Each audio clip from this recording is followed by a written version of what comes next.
Գյումրին զգալի ներդրումների կարիք ունի։ Եվրատաշինքը զարգացնելու է քաղաքապետարանի ծրագրերի բաժնի ինստիտուցիոնալ կարողությունները, այն հաշվով, որ որևէ ներդրող Գյումրի քաղաքի կողքից չանցնի։ Մշակվելու են հատուկ փաթեթներ, որոնցով դիմավորելու ենք ներդրողներին։ Առաջարկվելու են լավագույն պայմաններ, ընդ որում այդ պայմանները լինելու են համահավասար բոլորի համար։ Խտրականություն եւ անօրինական արտոնություններ ոչ ոք չի ունենալու։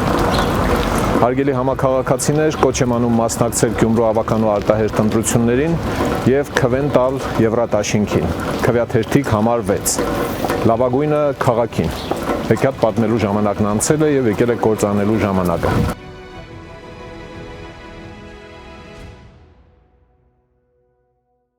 Քերծվածքակայուն, ջրադիմացկուն եւ հարվածակայուն լամինատների նշված տեսականին ձեռք բերեք իդեալ համակարգի խանութ սրահներից 1 քառակուսի մետրը սկսած ընդամենը 2450 դրամից։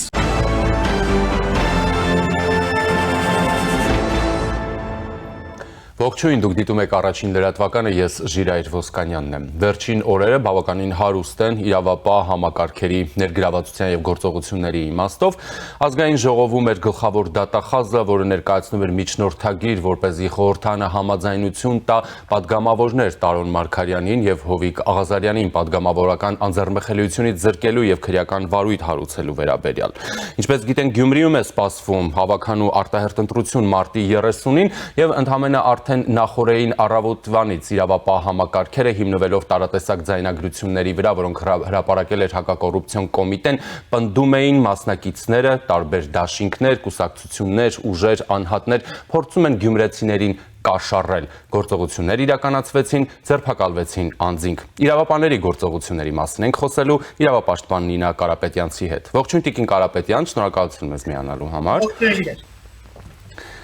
Տիկին Կարապետյանց, եւ այսպես, սկսենք ազգային ժողովից։ Գլխավոր դատախազը գնացել էր խորհրդարան 2 օր, ներկայացնում էր, քննարկում էր, պատասխանում էր падգամավորների հարցերին, իդեպ падգամավորները այնպես չէր, որ միանշանակ էին ընդունում Աննա Վարդապետյանի, այսպես ասենք, փաստարկները Հովիկ Աղազարյանին եւ Տարոն Մարգարյանին падգամավորական անձեռնմխելիությունից զրկելու միջնորդագրի վերաբերյալ, բավականին բուռն քննարկումներ ունեցավ խորհրդարանը, բայց այնուամենայնիվ քվեարկեց դրական ելքով գլխավոր դատախազության համար, այսինքն միջնորդագրին անձեռնմխելիությունից զրկելու Հովիկ Աղազարյանին եւ Տարոն Մարգարյանին տվեց համաձայնություն։ Ձեր դիտարկումները այս գործընթացով, որովհետեւ տեսեք, գլխավոր դատախազությունը իշխանական ֆրակցիան եւ ոչ միայն պնդում են, որ սա մաքուր իրավական գործընթաց է, դե Հովիկ Աղազարյանի դեպքերը մենք բոլորս լավ արդեն հիշում ենք, ընդդիմադիր քաղաքական ուժերը պնդում են, որ սա քաղաքական, այսպես ասենք, գործընթաց է։ Եվ կասկածներ են հայտնում, որ եթե այս падգամավորները լինեին իշխանական ֆրակցիայից կամ մնային այդ ֆրակցիայում Հովիկ Աղազարյանի դեպքում, ապա այսպիսի իրավական գործընթացներ մենք չէինք տեսնի։ Դուք ինչ եք կարծում։ Ես նայում եմ պատկերը ընդհանուր, որովհետև տիկին վարչապետը, ներողություն, տիկին Վարդապետյանը, այո, գլխավոր դատախազը ներկայացրեց զուտ միայն, փորձում է ներկայացնել զուտ միայն իրավական տեսանկյունից, թեպետ այո, ինքը այդպիսի պարտականություն ունի քաղաքական այսպես պրոցեսներին չմասնակցելու, ներկայացնում էր ինչ-որ հերթականություն, ինչ-որ գործողությունների, ինչ-որ ստացված տեղեկությունների, բայց երբեք որևէ գործ չի կարելի դիտարկել առանձին տեղի ունեցող իրադարձություններից կտրված, ամբողջական գնահատական տալու համար, դատախազությունը այդ պրոցեսը գուցե կաշկանդվածություն ունի քաղաքական առումով գնահատականներ տալու, եւ դա օրենքով է նախատեսված, բայց մենք պիտի գնահատական տալուց նայենք հերթականությունը, ինչից հետո ժողովրդական լեզվով ասած։ Եվ երբ որ ամեն անգամ գլխավոր դատախազը կամ քննչական մարմինները, վարույթ իրականացնող մարմինները հայտնվում են եւ մեղադրանք են առաջադրում կամ կալանքի միջնորդությամբ գալիս են դատարան կամ նմանատիպ կին դատախազի նման գալիս են ազգային ժողով, եթե խոսքը падգամավորների մասին է, այն ժամանակ, երբ որ դրան նախորդող ինչ-որ իրադարձություններ են տեղի ունեցել, դա առնվազն լուրջ կասկածի, հիմնավոր կասկածի տեղիք է տալիս։ Արդյոք դա պատահականություն էր, թե չէ։ Որովհետև եթե ուշադրություն դարձնենք, օրինակ Տարոն Մարգարյանի վերաբերյալ տեղեկությունները հայտնի են դարձել շատ վաղուց։ Եթե չեմ սխալվում, խոսքը 19 թվականին հայտնի դարձած տեղեկությունների մասին էր, հիմա հարց է ծագում։ Հիմա նոր այդ ինչ է կարել, հա, այդ ինչ գործի ծավալ է կարել, լուրջ դեմքով շատ ասում են ու դա իրանց հիմնական արգումենտներից մեկն է, ես կասեի շատ դեպքերում ճակերտավոր արգումենտներից մեկը, որը իրանք կարողանում են համոզել թե մեր հանրության մի մասին, միամիտ մասին, թե միջազգային հանրության էլի միամիտ մասերին կարողանում են բացատրել, որ դե գործընթացը արել ենք, հենց որ քննիչը բավարար հիմքեր ա գտել, այդ ժամանակ եկել ենք դատարան կամ եկել ենք օրինակ ազգային ժողով, բայց թե ինչու այդքան ժամանակ այդ ամբողջ գործընթացը տեղի չի ունեցել կամ ինչի նմանատիպ իրավիճակներում այլ անձանց վերաբերյալ ովքեր դեռ հավատարմություն են հայտնում գործող իշխանություններին այդ process-ները տեղի չի ունեցել, այդ հարցի պատասխանը չունեմ։ Օրինակ ես Տիկին Վարդապետյանին շատ լուրջ հարց ունեմ։ Տիկին Վարդապետյան ճիշտ են ասում, դեռ շատ բաներ կա առանցիկ, իսկ ճիշտ ասեմ, շատ խելացի կին է, շատ պատրաստված, որպես իրավաբան, շատ պատրաստված կին է, դա այդ համար կասկածից դուրս է եղել միշտ։ Երբ ասում եմ, որ օրինակ պաշտոնատար անձի կողմից որոշակի գործողությունների իրականացնելը շատ ավելի խնդրահարույց են եւ շատ ավելի վնասակար են, ես ամբողջությամբ համաձայն եմ այդ մտքի հետ։ Եվ հիմա հարց եմ տալի Տիկին Վարդապետյան, բա որ քննչական կոմիտեի նախագահ Արգիշտիկ Հարամյանի մասնակցությամբ երկու խոշտանգման դեպքերի մասին հայտարարություն արվեց,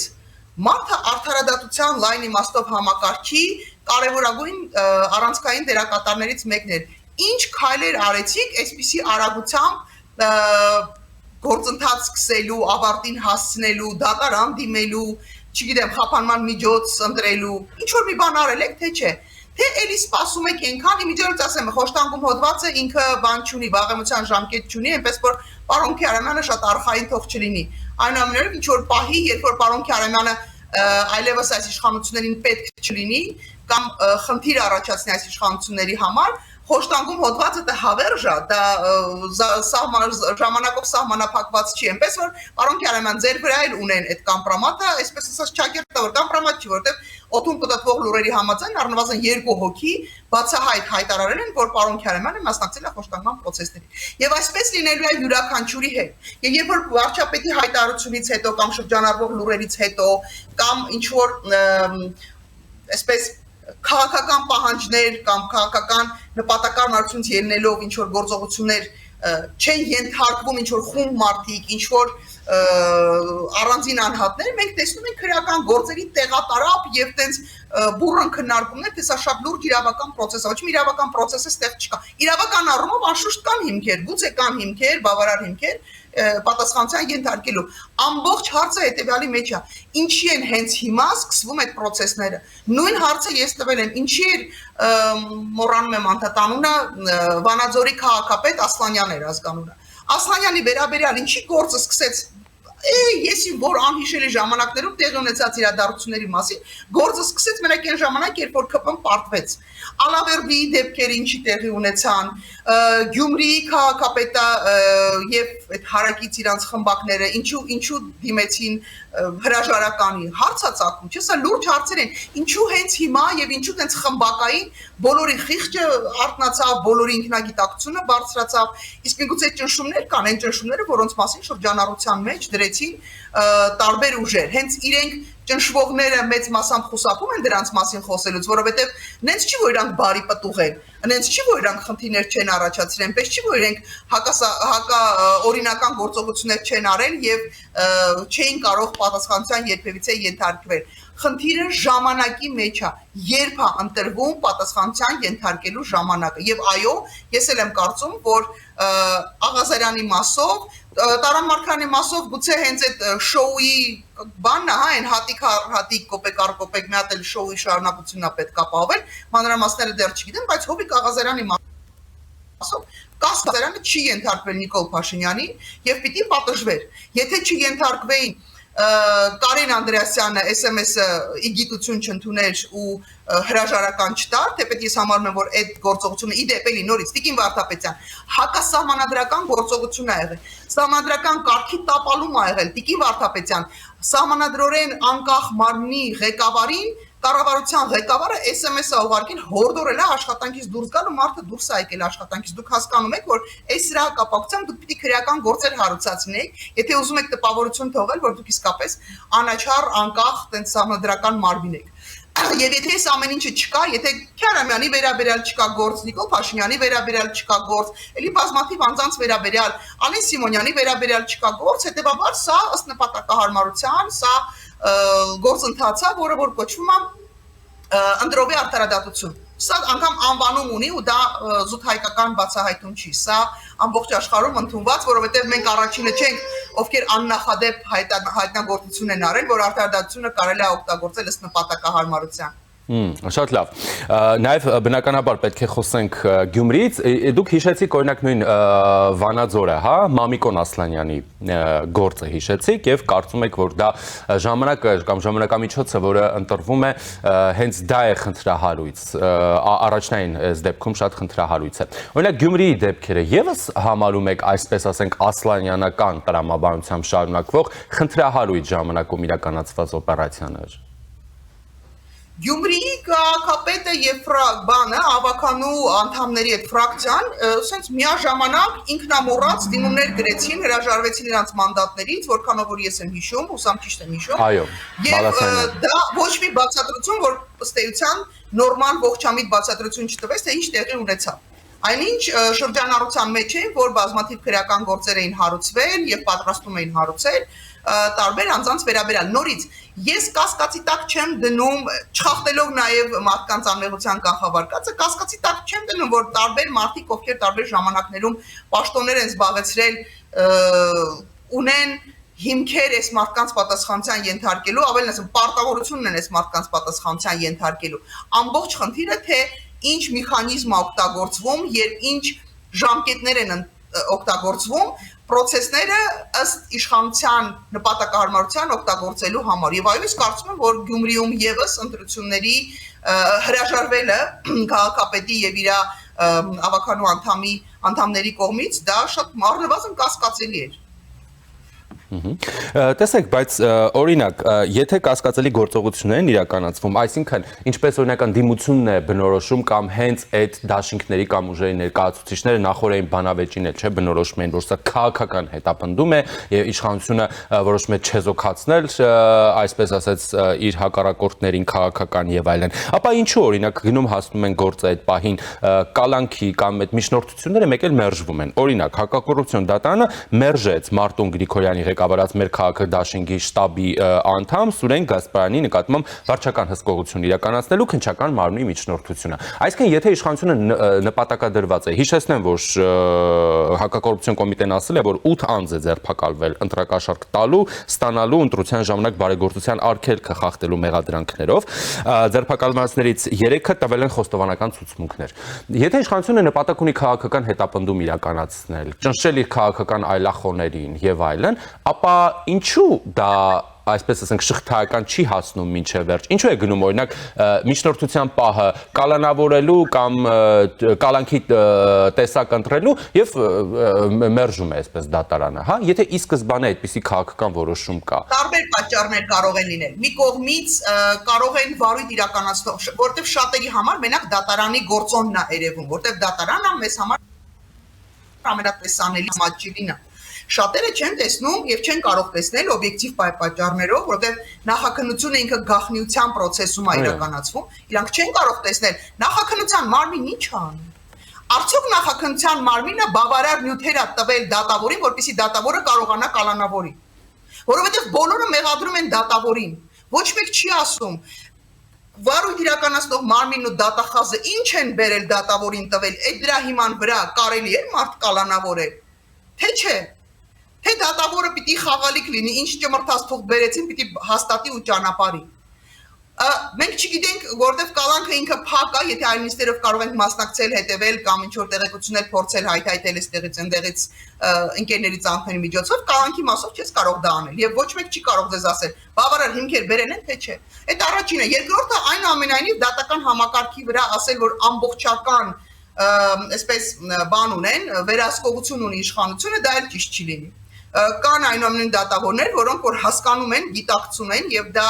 հատկապես, գիտեք, սերնդափոխված դատավորներն են, որոնք հասկանում են իրենց առաքելությունը։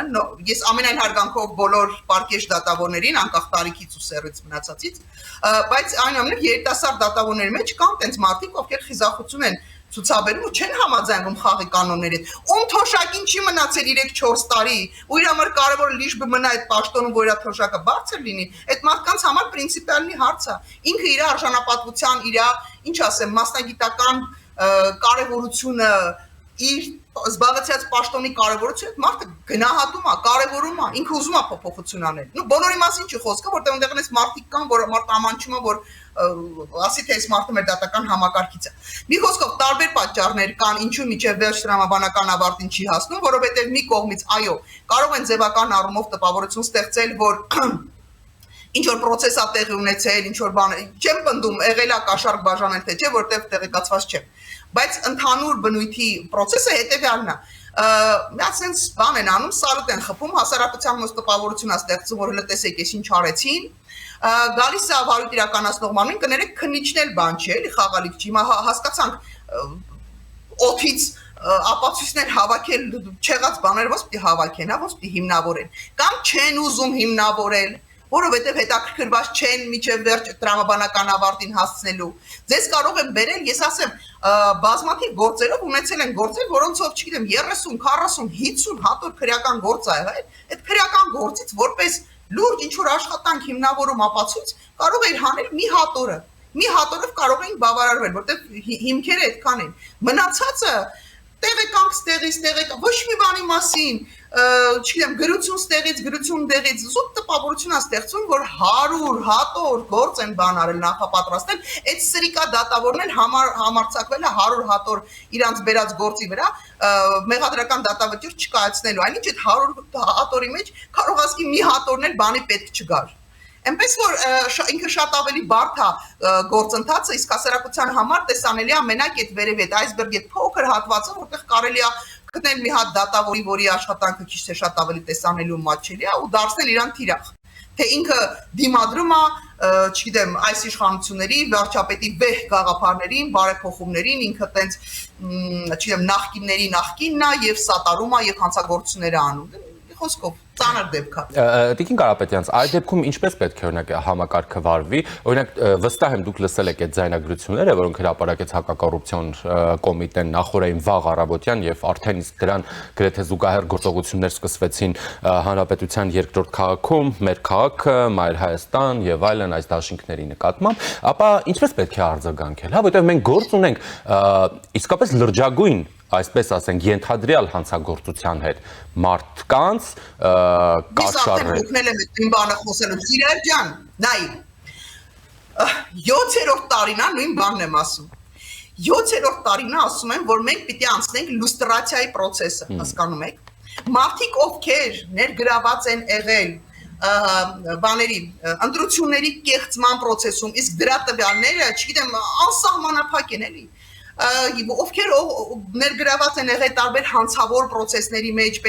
հակապետական process-ների մեջ, այս մարդկանց քաղաքական գնահատական էր տալ, պետք տալ 7 տարի առաջ, հասկանում եք, ընտրություններից 5 րոպե առաջ ասել, որ բա ինչ գործիքակազմ ունենք, մենք ոչ մի գործիքակազմ չունենք, բա չգնանք, չտանենք, չստուգենք, տանեք ստուգեք, հարց եմ տալի մարդկանց վերաբերյալ տեղեկությունը բան ա եղել, հրապարակվել է, ունեք փորձագետի եզրակացություններ, որ հենց կոնկրետ այդ մարդիկ են խոսում, եւ դա հիմնավոր է, եւ դա նույն բանը, ոնց է կոչվում, արհեստական բանականություն այսօր ունենք, ես այն օրը նայում եմ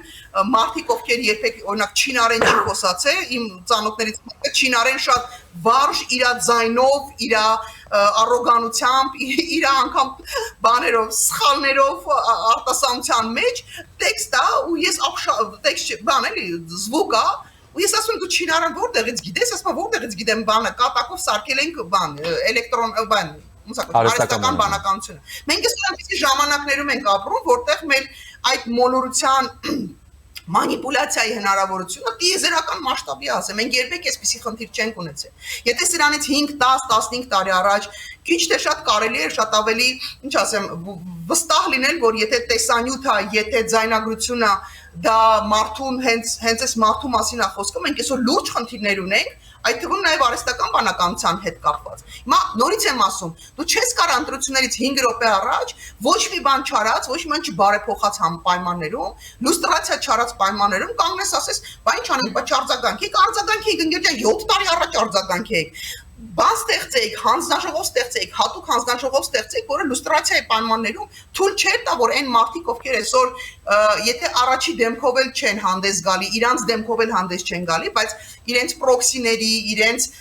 չգիտեմ, գեղեցիկ փաթեթավորված անհատներով են հանդես գալի, այդ մարդկանց հնարավորություն չունենային այդ մարդիկ մասնակցելու բաներին,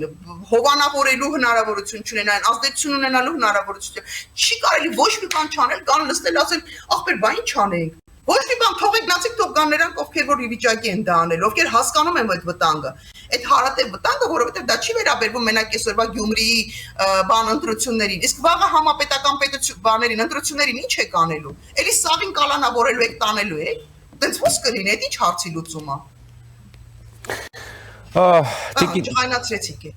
Տիկին Կարապետյանը փորձեմ շարունակել ձեզ ջղայնացնել։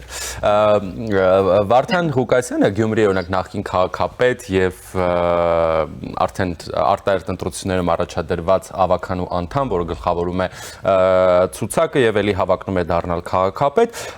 տարատեսակ հայտարարություններ է անում։ Օրինակ ես ընդհանրապես մեր եթերից առաջ դիտում էի թարմ դիտարկումներից մեկը, զրույցներից մեկը, որպես այսպես քարոզարշավի վերջին օր դիտարկում էր անում, խոսում էր, որ դե հիմա ինչ եղել, ինքն էլ օրինակ ժամանակին ապօրինի ալկոհոլային խմիչքների գործունեությամբ է զբաղվել,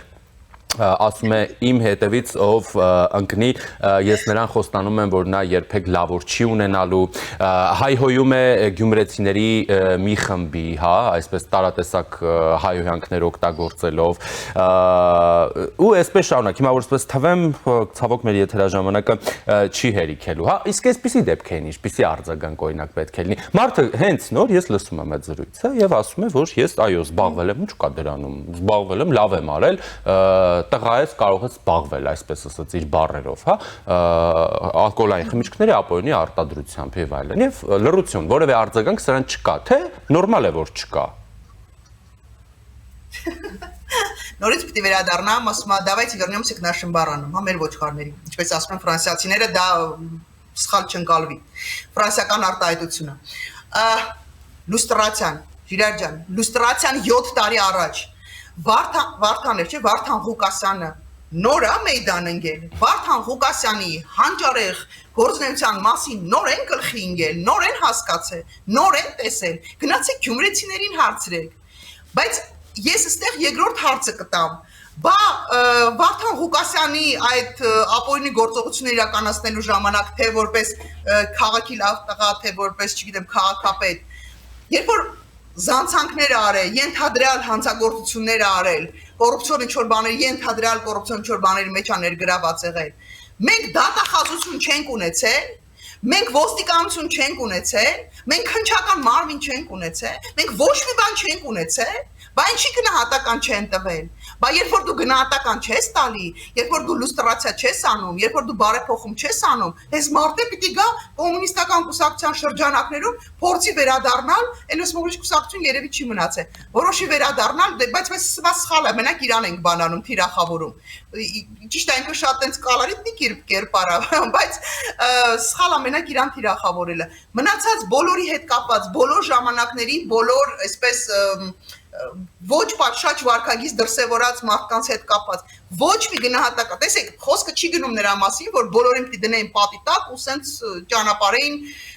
այլ տեղեր։ Դրա մասին չի խոսքը գնում։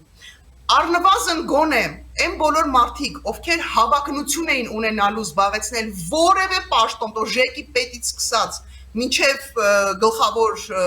գերագույն գլխավոր հրամանատարներ, այդ մարդիկ, եթե հավակնություն ունեն, գոնե այսքանը պիտի անեն։ Այս մարդկանց պիտի լենականից տակն ու վրա ստուգեին։ Եթե այս մարդիկ իրականացրել են գործնեություն, եթե այս մարդկանց մտածելակերպը, աշխարհայացքը նենց է, որ ինքը նորմալ է համարում, որ կարա մարդ հավի, որ ինքը կարա դուք ասեք, ապօրինի գործնեությամբ զբաղվի ու դա ինչ անենք, տղային եղես զբաղվել ենք այդ գործնեությամբ։ Եթե այս մարդու մտածելակերպը էս է, նշանակում այդ մարդը տեղ չունի, այդտեղ բան չունի անելու, հասկանում եք։ Եվ երբ որ մենք չենք անում դա, մենք հնարավորություն չենք տալի նոր երիտասարդ ուժերին, որոնք ժամանակին, խոսքը չի վերաբերվում անհատապես մեկի մասին չեմ խոսում, նախկին ահռելի հնարավորություններ ստեղծած կոռուպցիոն ռիսկերով, ես երկիրը թալանելով, կեղեքելով, ավիրելով, հնարավորություններ ստեղծած մարդկանց հետ չեն կարող մրցակցել, հասկանում եք։ Նենց չի որ մեր երկիրը տպավորությունն է, որ այս երկրում կան մի քանի հոգի, ու այդ մի քանի հոգուց դենը մարդ չկա, հասարակությունը մոդել է այդ տպավորությունը ստեղծում, բայց ինչի է այդ տպավորությունը, որովհետև մարդիկ ովքեր այս երկիրը ավիրել են, քանդել են, քանդակել են, քարակարին չեն թողել, գողացել են, չգիտեմ, ասեք ամեն ինչ բան են արել, հասենց զրոյականացրել են, այդ մարդիկ այսօր եւ հեռուստաընկերություններ ունեն, եւ չգիտեմ մամուլի հնարավորություններ ունեն, եւ գնալու տեղերում, տարբեր տեղերում իրենց դեմքով կամ իրենց սուրհանդակների տեսքով ելույթներ ունենալու հանդես գալու հնարավորություն են։ Հասարակությունը չի տեսնում այն մարդկանց, ովքեր ունեն եւ գիտելիքներ, չի կարող տեսնել, որովհետեւ չկա այդ հնարավորությունը։ Քաղաքականություն նոր մտնող մարդկանց մոտ ոչ այդքան փող կա, ոչ այդքան ռեսուրս կա, որ կարողանան կառավարել։ Ու այս մարդիկ հնարավորություն, մեր հասարակությունը հնարավորություն չունի նոր մարդկանց տեսնելու։ Դրա համար մենք անընդհատ վերադառնում ենք նույն ցիկլին։ Մեր մոտ անընդհատ նույն մարդիկ են։ Եթե համապետական է, ուրեմն, չգիտեմ, Սերժ Սարգսյան, Ռոբերտ Քոչարյան, Նիկոլ Փաշինյան, մեկ էլ կողքից գուցե մի քանի հոգի տենց ինչ որ մարդիկ Երևան։ Всё մնացածը պրծել է, հասարակությանը ալտերնատիվա տալու, ոչ թե հնարավորություն չկա, ոչ թե մարդ չկա, կա։ Ուղղակի ոչ թե մարդկային ռեսուրս չկա ի նկատի ունեմ, այդ մարդկային ռեսուրսները համաչափ պայմաններում չեն ու չեն կարող մրցակցել այն հանցավոր կերպարների հետ, ովքեր որ մեծ հնարավորություններ ունեն։ Բայց դրա համար է պետք է անտեր լուստրացիան, արդեն ես հոգնել եմ այդ լուստրացիա ասելուց, բայց հիմա ինձ համար շատ ուրիշ ավելի կարևոր հարց է ծագում, իսկ գուցե այդ լուստրացիան պատահական չէր, որ չարվեց, իսկ միգուցե այդ լուստրացիայի պայմաններում նաև ներկա գործող իշխանությունները չէին անցնելու այդ սահմանը, այդ level-ը, այդ դա էր պատճառը, որ չարվեց։ Հետևաբար հաջորդ եկող իշխանությունը ուղղակի պարտավոր է լինելու գնալ այդ փոփոխությունների եւ այդ գործիքակազմը օգտագործել, այլապես մենք անընդհատ ունենալու ենք նույն ինչ ասեմ, այդ մի խումբ մարդկանց բանը, հա, շրջանառությունը բնության մեջ մի օր տենց ամպի տեսքով վերևով են լինելու, մի օր անձրևի ու ցեխաջրի նման ոտներից տակ են լինելու։ Այնպես որ համբերություն, մեր հասարակությանը համբերություն ու կարևորը որ իմանան, որ կան մեր ժողովուրդը չի կարող մի քանի հազար տարվա ապրած ժողովուրդը չունենալ բարեխիղճ, պարկեշտ, ազնիվ նվիրված մարդիկ, ովքեր պատրաստ են վերցնել պատասխանատվությունը։ Եթե չունենք այդ մարդիկ, եկեք դուռը փակենք, այս բանալների տանք, որ հարևաններից ենք, ում ենք տալով, այս լավ գին տալի։ Տանք իրաց թողեն գնանք մեր գործերով։ Բայց դա այդպես չի, մենք ունենք եւ հասարակությունն է մեր շատ լավը ու գրագետը։ Եվ ես մեծ հույս ունեմ, որ գյումրեցիները միշտ տարբերվել են իրենց մտածելակերպով, իրենց պահվածքով եւ դիմադիր կեցվածքով, ես մեծ հույսեր ունեմ, որ իրենք կկարողանան ճիշտ ու ողջամիտ ընտրություն կատարել։ Որ անկեղծ ասեմ, շատ ուշադիր չեմ հետևում, որտեղ ժամանակը չի բավականացնում, բանավեճին էլ դեռ չեմ հասցրել նայել, հեսա հետին թվով կփորձեմ նայել, բայց հասկանում եմ, որ ինչ որ շարժ կա, ինչ որ ընտրություն կա, հետեւաբար գյումրեցիները պիտի փորձեն ճիշտ ընտրություն անել։ Շնորհակալ եմ Տիկին Կարապետյանց։ Ես եմ շնորհակալ։ Զրուցակիցս իրավապաշտպան Նինա Կարապետյանցն էր։ Ես Ժիրայր Ոսկանյանն եմ, մնացեք Առաջինի հետ։